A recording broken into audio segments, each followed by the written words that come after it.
Utopian communities held a lot of appeal in that they were thought to be ideal and perfect societies. Utopian ideals are traced back to Plato's time, 427 to 347 BC, where he imagined the ideal Greek city-state and his republic. Over time, these ideals spread to America, and between 1885 and 1900, over 150 books were published about utopian societies.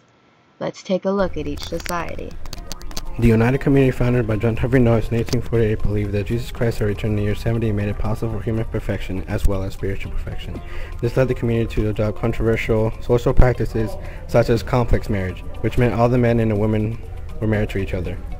When John Humphrey Noyes was charged with adultery in 1847, members of the community were forced to relocate in Oneida, New York, where they stayed until 1879. John Humphrey Noyes' strict regulations of the community led him to implement two more ideals to complex marriage. He restricted the couples to refrain from having children to limit the number of births in the community. He also adopted the idea of stirper culture, which allowed only couples chosen by Noyes to have children.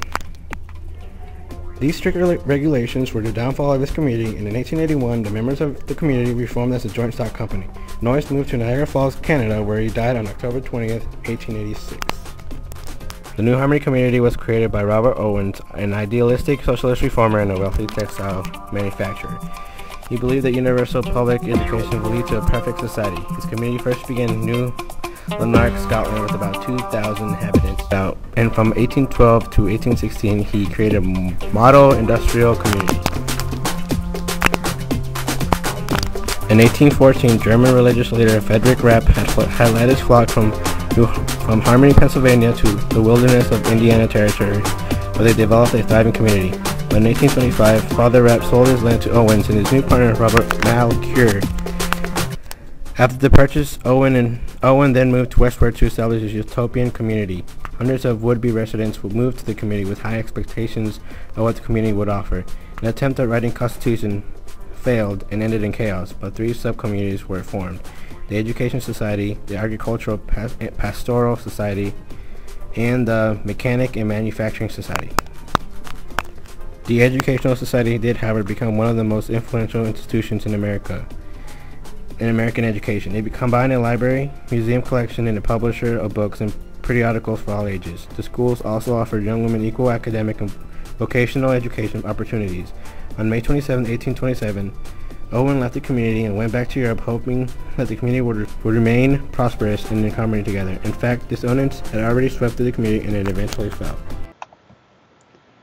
Brooks Farm was started by a former Unitarian minister, George Ripley, on 200 acres of land in West Roxbury, Massachusetts.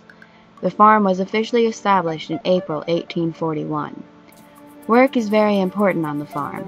A part of each day is spent working in the fields training your body, and the other part is spent working inside with books or instruments training your mind. In 1844, the farm converted to philosopher Charles Fourier's Planck's model of living.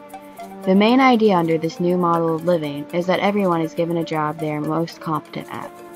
Unfortunately, as the farm was expanded in 1846, the Flanders burned down. This caused such a major setback that the farm had to close down in 1847. You may have heard of the cousins of the Shakers, the Shaking Quakers. The mother of the Shakers, Anne Lee, moved from England to colonial America in 1774. She was a radical Quaker and a member of the Wardley Society. They often shook when they worshipped, which is how they got the name Shaking Quakers. Anne Lee led a group of 8 across the ocean to North America, landed in New York in 1774, where they established a community near Albany, New York in 1776. The main practice enforced as Shakers is celibacy. It is believed that the end is coming soon, so there is no need to reproduce. Shakers also publicly professed their sins and often engaged in hard labor. They created a unique style of architecture, furniture, and handicraft that is distinct in its functional simplicity and fine workmanship. Shakerism gradually spread across the United States, but after 1850, membership steadily declined. It is hailed as the longest-lived communitarian experiment in American history.